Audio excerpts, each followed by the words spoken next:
Everything in this world is connected to each other in something or another, be it people, numbers, or sets. And in mathematics, we call these connections as relation. Let us now understand these relations in detail. So, hello everyone, I am Karan Singhai, and today we are going to cover chapter 2 of class 11, that is relation and function. So, in this discussion, we will discuss about our second topic, that is relations.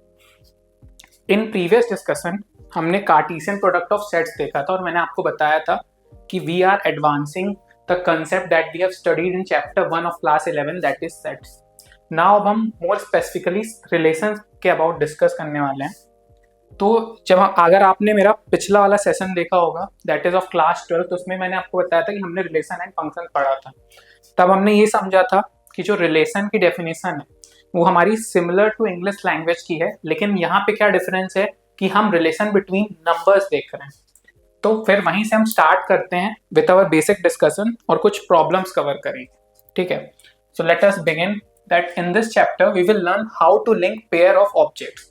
तो objects, elements, ये सब मैंने आपको पहले वाले chapter में clear किया हुआ है कि हम सेट्स के एलिमेंट को ऑब्जेक्ट्स भी कह सकते हैं. So in this what we do, we link pairs of objects from two sets and then introduce relations between the two objects. जैसे आप रिकॉल करो जो 12th वाले चैप्टर में हमने रिलेशन पढ़ा था, तो वहाँ पे मैंने एग्जांपल दिया था कि एक स्कूल के स्टूडेंट्स के बीच में ऐसा हो सकता है कि 11th-12th में दो ऐसे स्टूडेंट हो जो आपस में ब्रदर हो, या एक ब्रदर और एक उसकी सिस्टर हो. तो इन सिमिलर मैनर मैथ्स में हम क्या करते हैं, दो सेट्स लेंगे और उनके बीच रिलेशंस डिफाइन करेंगे. ठीक है, between the two objects in the pair. Now finally we will learn about the special relations which will qualify to be functions. अब function ही क्या होता है? Function is basically a special type of relation. ठीक है, तो सबसे पहले हमको functions पढ़ने के लिए relation समझ में आना चाहिए. और पिछला वाला जो 12th वाला डिस्कशन था उसमें हमने इक्विवेलेंस रिलेशन की बात की थी. अब हम इसमें और बेसिक पे आके समझेंगे कि रिलेशंस में और कौन कौन सी डेफिनेशन होती है. So let us start with our first definition that is A relation R from a non-empty set. R यहाँ पे कहने का मतलब है आपके रियल नंबर्स. ठीक है, non empty set that is उसमें कोई ना कोई एलिमेंट होगा ही. Set A to a non-empty set B is a subset of the Cartesian product A cross B. ठीक है, the subset is derived by describing a relationship between the first element and the second element of the ordered pairs in A cross B. The second element is called the image of the first element. तो इसको अगर आप समझें तो इस diagram से आप देख सकते हैं, ये जो डायग्राम है आपका इसको हम बोलते हैं एरो डायग्राम. तो बेसिकली हमारा रिलेशन क्या है, बिटवीन टू सेट्स के जो एलिमेंट्स हैं उनके बीच में हम रिलेशन डिफाइन करते हैं. ठीक है, और ये एरो डायग्राम वो रिलेशन ही शो कर रही है. अब इसको आप सपोज कर लीजिए ये कोई आपका सेट ए है and this is set B. So इसके एलिमेंट्स आपस में रिलेटेड हैं. कैसे हैं? वन रिलेटेड है विद टू. तो आप इसमें अगर बेटर अंडरस्टैंडिंग आप समझ सकते हैं कि कोई ऐसा रिलेशन है कि y is equal to x plus one. तो अगर आपका x यहाँ पे 1 आप डालोगे तो y आपका आ जाएगा 2. सिमिलरली एक एक बढ़ता जाएगा. तो देखो 2 is connected to 3, 3 is connected to 4, 4 is connected to 5 and 5 is connected to 6. So this is how the relation works कि हमने ये दोनों सेट लिए और उनके बीच में रिलेशन क्या है, this is the relation behind that. ठीक है, अब वापस अपनी डेफिनेशन में आते हैं. ये हमारी डेफिनेशन क्या है, a relation R from a non empty set A to a non empty set B. तो जो हमारा ए है, सेट ए वो भी नॉन एम्प्टी है, सेट बी भी नॉन एम्प्टी है. ठीक है, is a subset of the Cartesian product of A cross B. अब ये सबसेट होगा इसका, ऑब्वियसली होगा, क्योंकि देखो आप अगर इसका जब हम एंड वाले प्रोडक्ट्स निकालेंगे तो वो क्या बनेंगे, 1, 2. ठीक है, और क्या बनेंगे 2, 3. तो ये बेसिकली इनके ही सबसेट होंगे क्योंकि इनके एलिमेंट्स ए और बी से ही हम लेके आ रहे हैं. Next, the subset is derived by describing a relation between the first element and the second element of the ordered pairs in A cross B.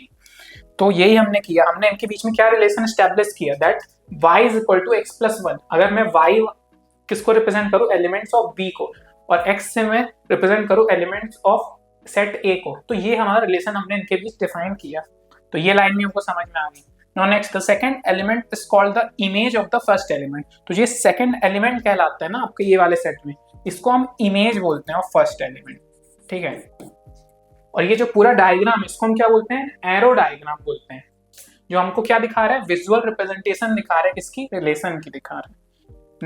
Next definition में हम मूव करते हैं. सेकेंड वाली डेफिनेशन क्या कह रही है, the set of all first elements of the ordered pairs in a relation R from a set A to set B is called the domain of the relation R. अब ये सब चीजें, ये जो दो तीन टर्म आने वाली हैं, these are very very important.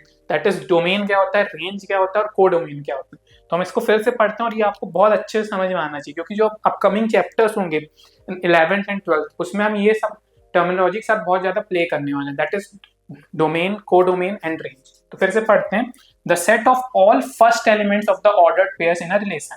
मतलब ये बोल रहा है ये सारे पेयर्स की, जो फर्स्ट अपना जो सेट है उसके पेयर्स, ठीक है, in a relation R from set A to set B is called the domain of the relation R. यानी कि ये वाली जो एक्स वाली वैल्यूज है हमारी, ये वाली, इसको हम क्या बोलते हैं, डोमेन बोलते हैं, ठीक है, the values which x can take. Next definition number 3 very important, the set of all the second element. अब जैसे हमने फर्स्ट एलिमेंट की बात की थी, ऐसे second element in a relation R from set A to set B is called the range of the relation R. समझ में आया आपको, the values which y can take, the values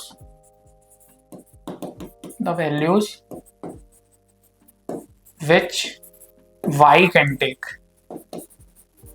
ये हमारा क्या है, रेंज को दिखा रहे हैं। यानी कि 2 3 4 5 6, क्योंकि जो रिलेशन डिफाइंड है उसमें 1 इंक्लूड नहीं हो रहा है हमारा, तो रेंज हमारा क्या आ जाएगा, 2 3 4 5 6, ठीक है। The whole set B is called the codomain of the relation R.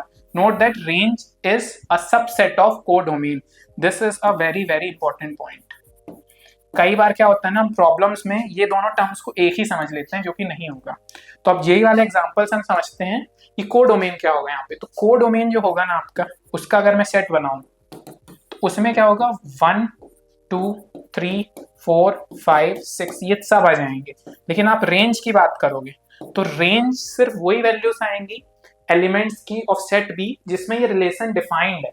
तो रिलेशन से हमको कौन कौन से ऑब्जेक्ट्स कनेक्टेड मिल रहे हैं, दैट आर 2 3 4 5 एंड 6। तो यहाँ पे आप देख सकते हो, जो हमारा स्टेटमेंट ही पीछे बोल रहा था कि range is a subset of our codomain, ठीक है। तो ये बहुत ही इंपॉर्टेंट टर्मिनोलॉजी जो आपको समझ में आनी चाहिए। नेक्स्ट हम नोट भी पढ़ लेते हैं, that is a relation may be represented algebraically either by the roster method और by the set builder method. तो ये दोनों हमने चैप्टर 1 में कवर किए थे, और ये यही कह रहा है स्टेटमेंट कि हम दोनों तरीके से अपने सेट को रिप्रेजेंट कर सकते हैं। अब यहाँ पे एक इंपॉर्टेंट पॉइंट जो हमको याद रखना, इसलिए मैं फिर से रिवाइज करा रहा हूँ आपके लिए, दैट इज इंपॉर्टेंट टर्मिनोलॉजी। तो जो पहला हमने पढ़ा वो क्या पढ़ा, डोमेन पढ़ा, और डोमेन में हमने क्या पढ़ा था, कौन सी वैल्यूज यहाँ पे लेनी है, the values which x can take. तो जो भी वैल्यूज हमारी एक्स ले सकता है वो हमारी क्या कहलाएंगी, डोमेन कहलाएंगी। और ये कौन सी वैल्यूज थी, these were values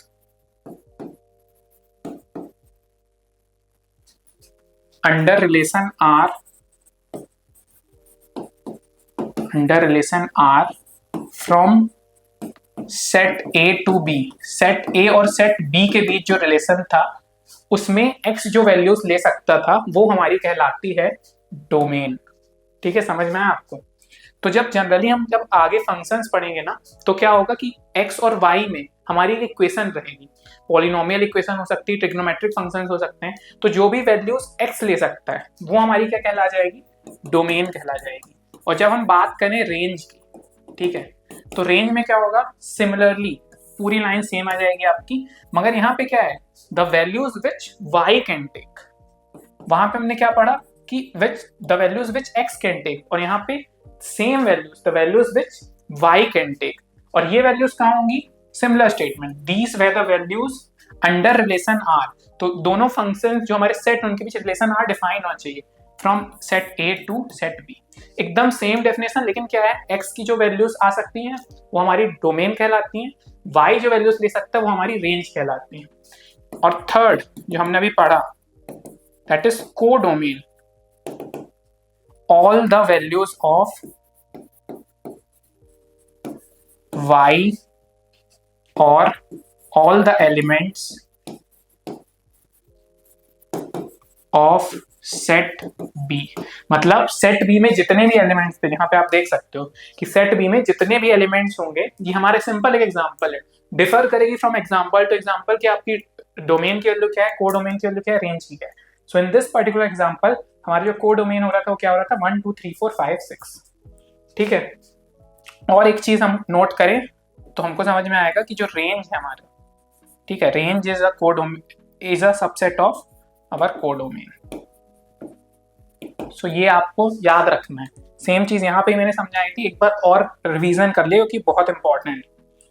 now let us understand this concept with help of some example. Example के थ्रू हम समझते हैं, हमको और क्लियरिटी आएगी। So the first example is let a is equal to 1 2 3 4 5 6। ठीक है, define a relation r from a to b by r is equal to, हमारा क्या है यहाँ पे, r is equal to x is defined y is equal to x plus 1।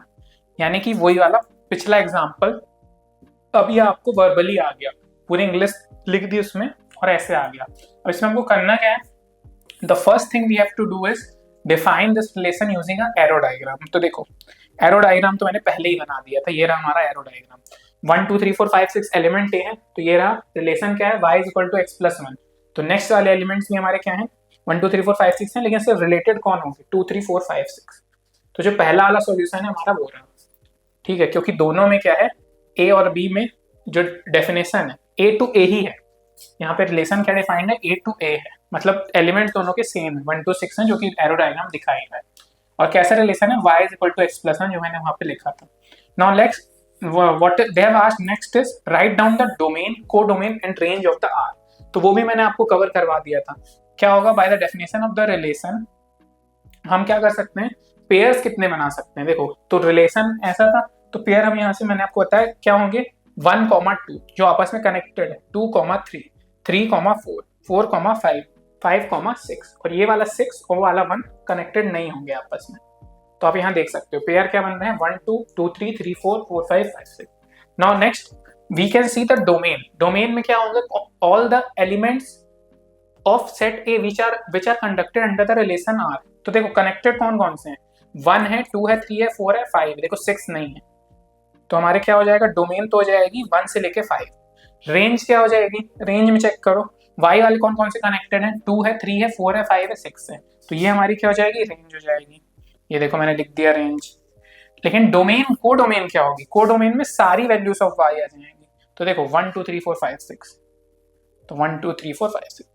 तो इस तरीके से by visual representation using arrow diagram we can solve this type of problems. Now the next definition, some important definition, that is the total number of relations that can be defined from a set A to set B is the number of possible subsets of A comma A cross B। ये एकदम सही बात है, अब जितने elements होंगे उतने हम रिलेशन निकाल सकते हैं। जैसे हमने जो कार्टेशियन प्रोडक्ट वाला एग्जांपल देखा था, आप याद करो, तो उसमें क्या था, बैग था, कोट था, शर्ट था और 2 कलर थे। तो कितने हमारे 6 टाइप के पेयर बन रहे थे, और उतने ही हम रिलेशन बना सकते हैं। आप उसके अलावा इमेजिन करके देखो, कोई भी रिलेशन बनेगा ही नहीं। तो यही स्टेटमेंट ये कह रहा है कि अगर हमारे पास सेट ए और सेट बी है, तो पॉसिबल सबसेट्स ही क्या होंगे, उसके नंबर ऑफ रिलेशन होंगे। जैसे हम एन ए की बात करें, सेट ए के एलिमेंट्स की बात करें, वो पी है, और बी की बात करें क्यू है, तो then N that is A cross B will be P Q, and the total number of relation is, दोनों के बीच ये आपका निकल के आता है 2 to the power of P Q. ठीक है, कैसे भी आप रिप्रेजेंट कर सकते हो। जैसे मैंने आपको बताया कि अगर इतने पेयर हैं तो रिलेशन भी आपके इतने ही बन सकते हैं। जैसे कि हेडिंग द टॉस वाला इवेंट, अगर आप एक बार टॉस करोगे कॉइन को, तो कितने आउटकम्स आ सकते हैं, 2 आ सकते हैं। सिमिलरली अगर आप दूसरी बार करोगे तो क्या आ सकता है, पेयर्स बनेंगे, that is head tails, head head, tails tails, tails head. ठीक है, अब 3 बार आप ऐसे ही करोगे तो फिर और सारे आउटकम्स बनेंगे। तो इन द सेम मैनर ये चीज भी ऐसे अकर करेगी, दैट इज 2 की पावर p क्रॉस। तो हम एग्जांपल से समझते हैं कि अगर सेट ए के एलिमेंट 1 2 है और बी के 3 4 है, तो find the number of relations from A to B। तो the solution is we have to calculate the number of relation that are possible. तो A क्रॉस B पहले आप चेक करो क्या आएगा, 1 से 3 कनेक्ट हो जाएगा, 1 से 4 हो जाएगा। ठीक है, 2 से 3 हो जाएगा, 2 से 4, तो 2 से 3, 2 से 4।